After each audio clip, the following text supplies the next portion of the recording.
Did you know that America's credit card debt just hit a record-breaking $1.166 trillion? That's the highest that has ever been in history. But here's the real question. How did we get here? What's driving people to lean on debt? And most importantly, what can we do about it?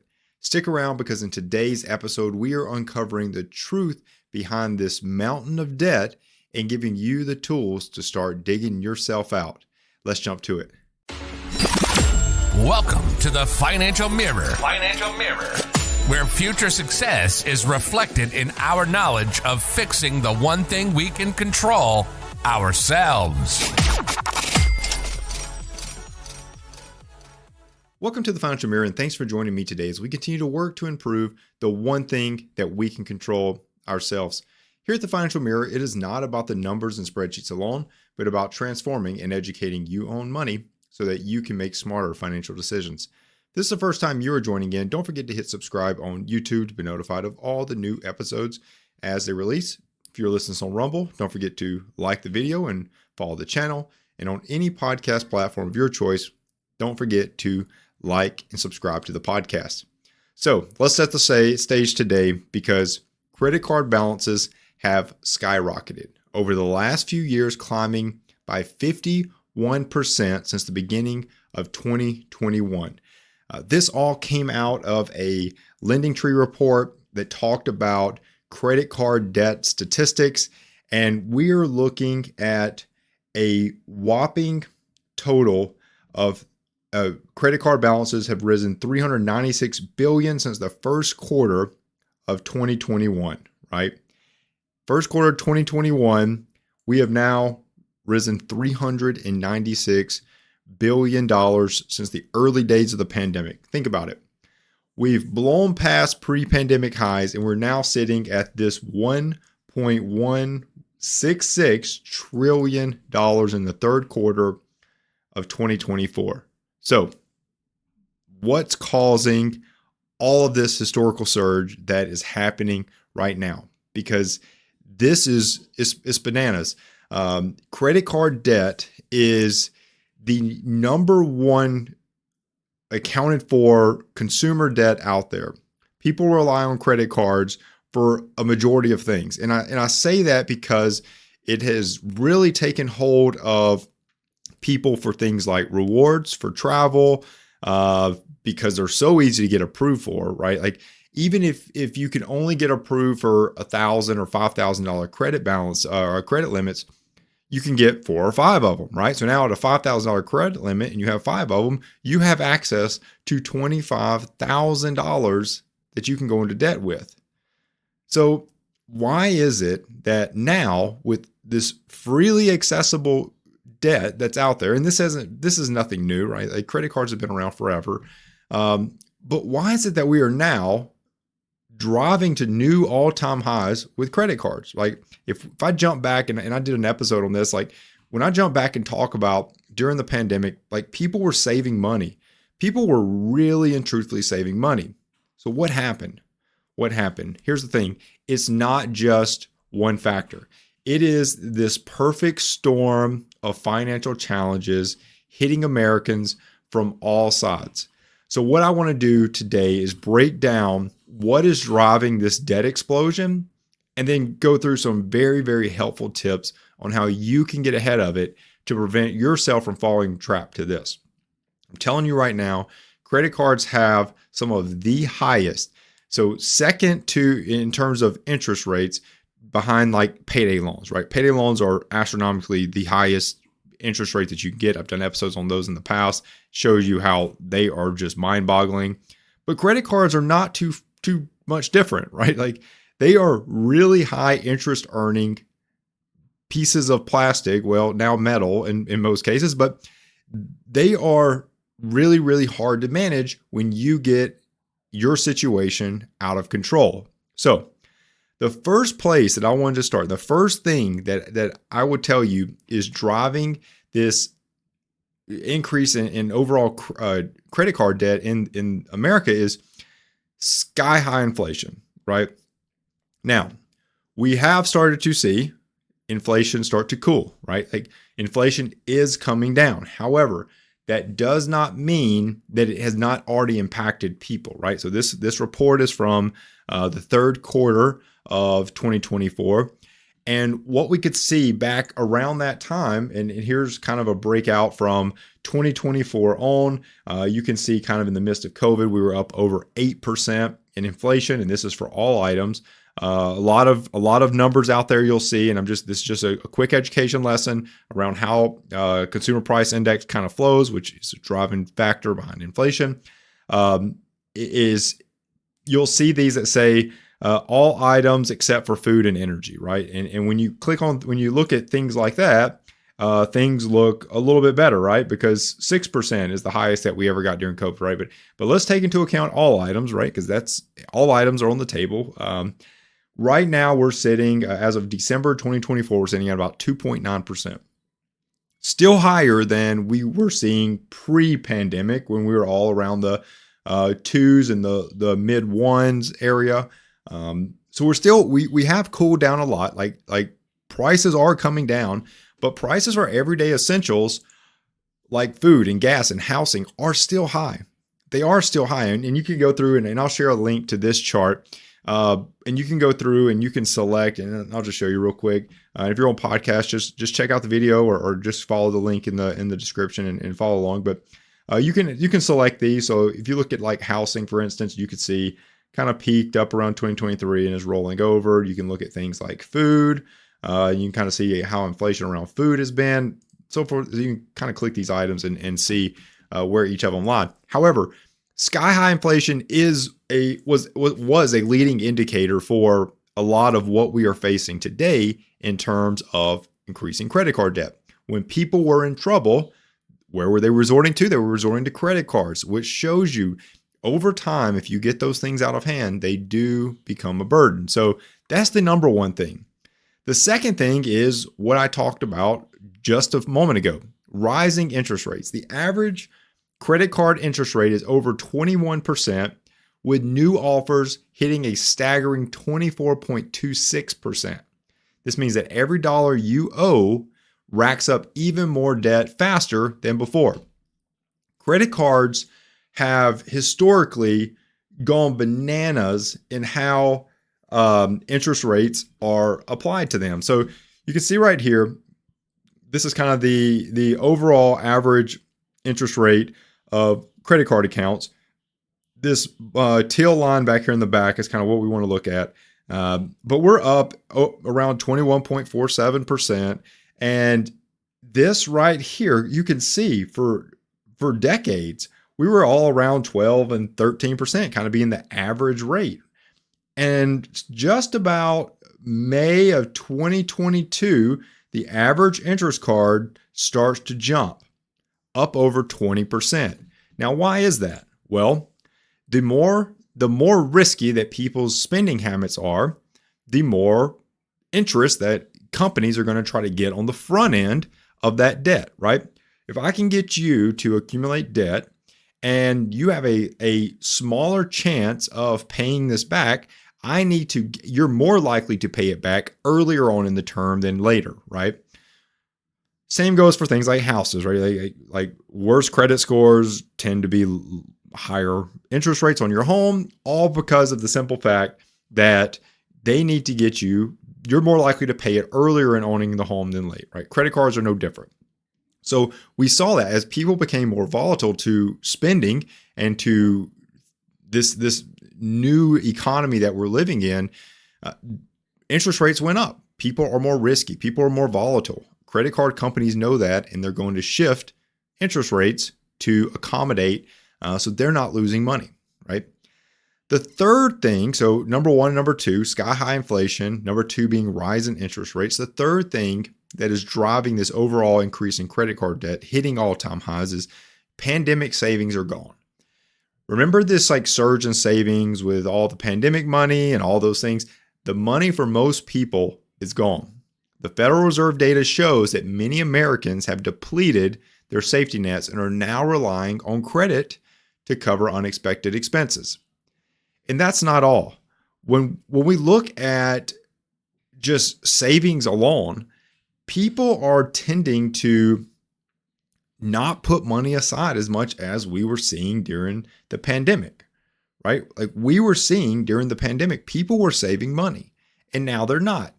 When we look at only 28% of people have at least 6 months expenses saved, which is down from 30% in 2023. So not trending in the right direction over the last year.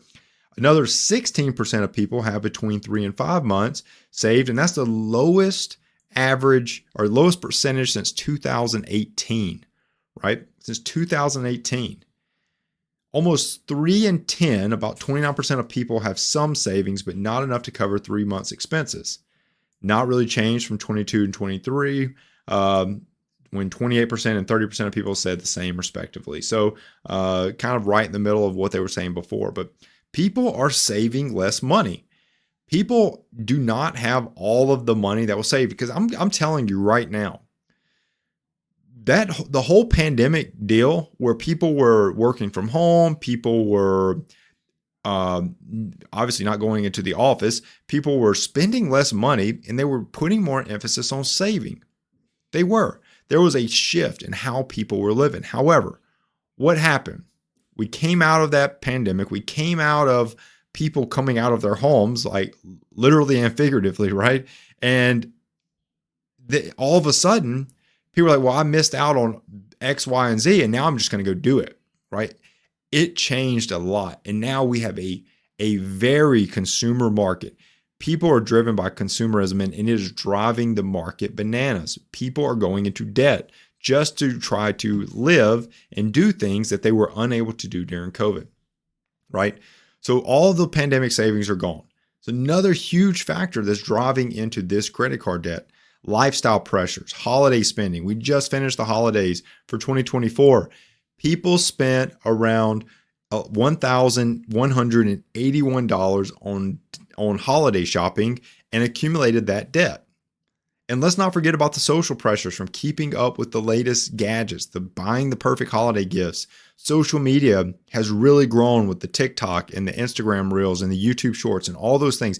That is driving the market, and that is pushing people through influencers, through all of these various factors that are in the market, pushing people to spend money, and is pushing people that don't have the money into debt, right? Another huge factor.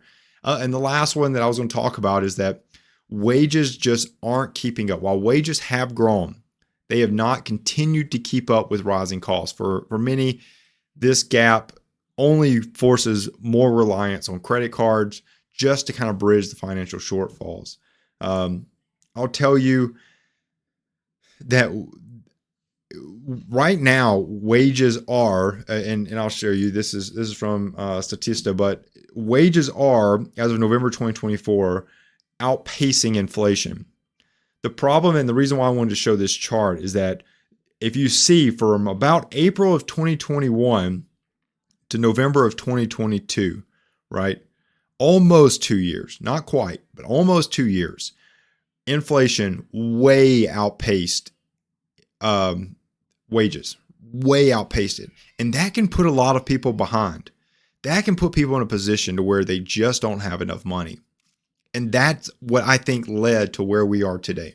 And that's why I wanted to show that chart, because what we are seeing is many pressures, tons of pressure. And it's no surprise that Americans are turning to credit card as this temporary solution.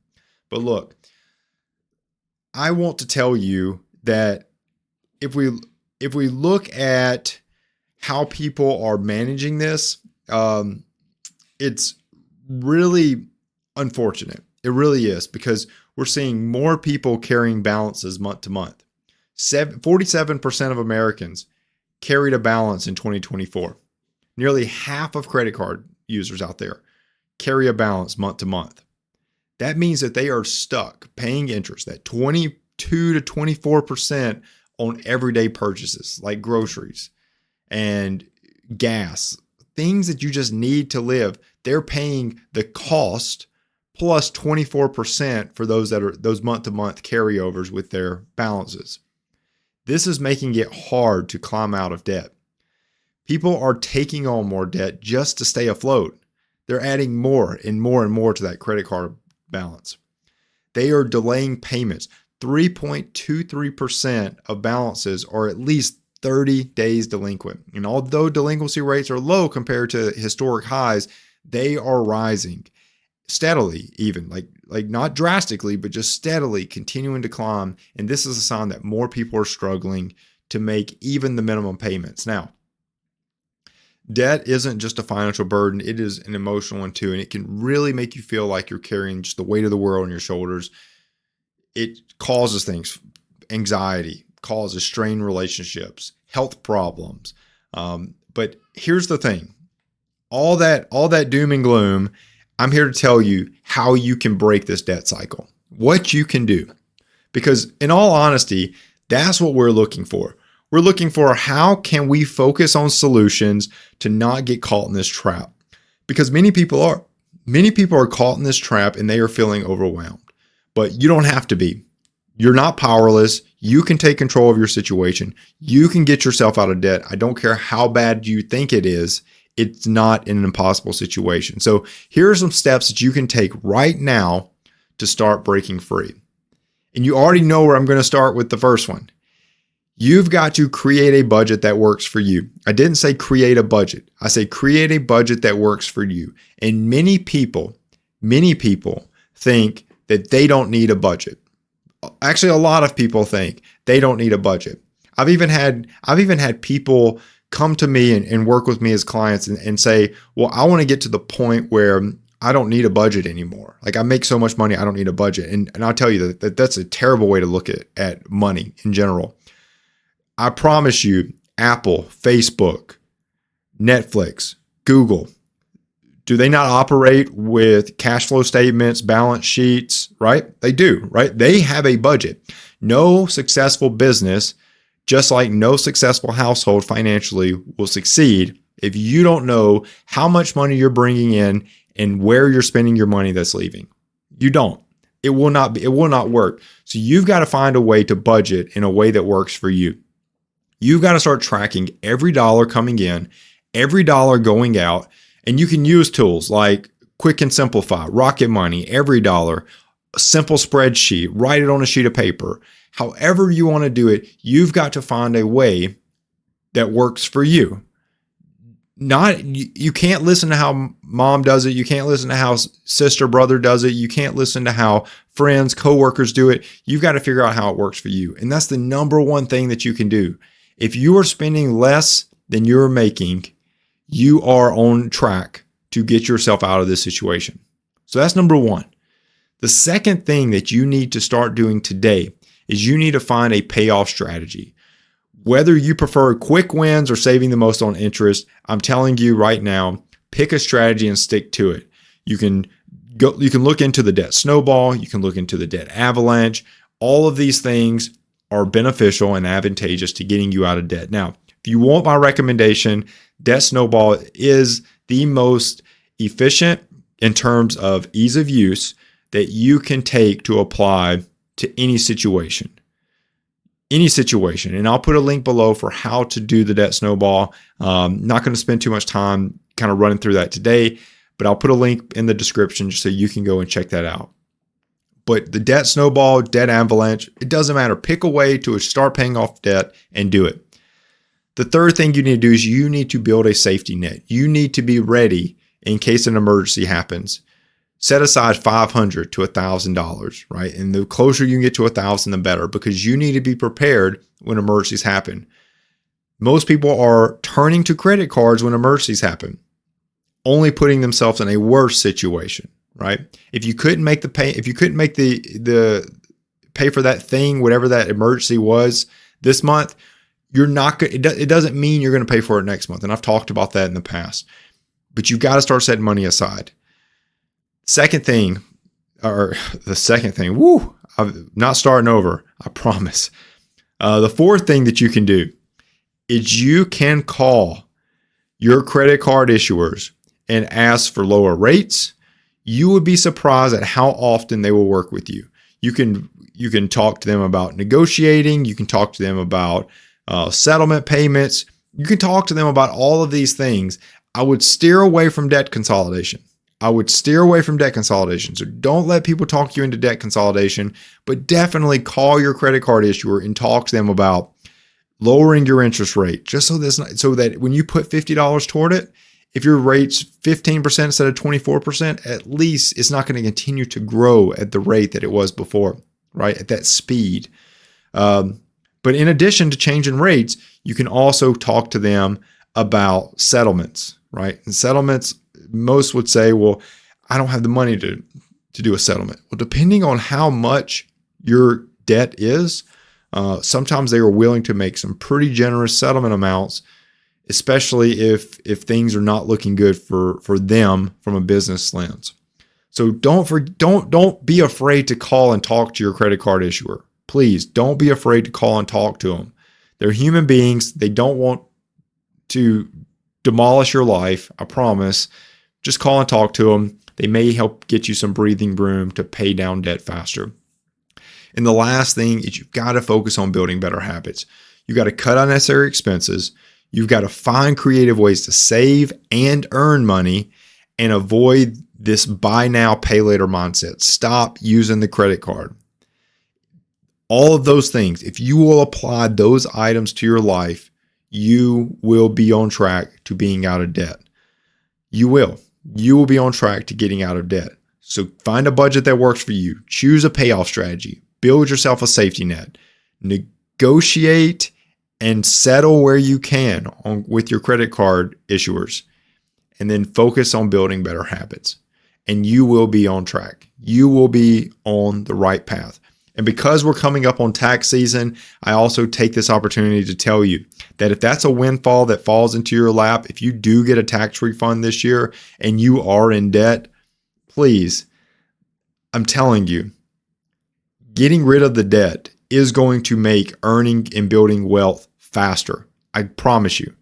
So take your money, figure out what debt it needs to go into, depending on what strategy you chose, what your accounts look like, and start eliminating debt.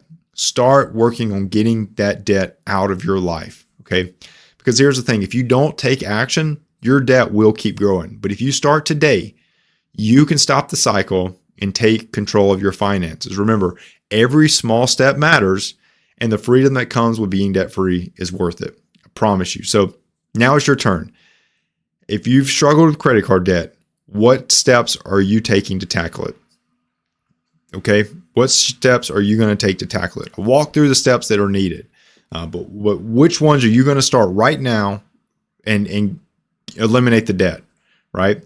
But you're not alone, right? Like, share your story in the comments. Start a conversation, support each other, because getting out of debt is not easy. It's not easy. It never has been easy. No one has ever been through it and said that was the easiest thing they've ever been through. It doesn't happen. But the pain and the growth that happens to you as an individual when you do come out of debt is what is needed to prevent you from going back there. It is. It's absolutely what is needed. Absolutely what is needed. So hope you enjoyed the episode. I hope you got something out of it.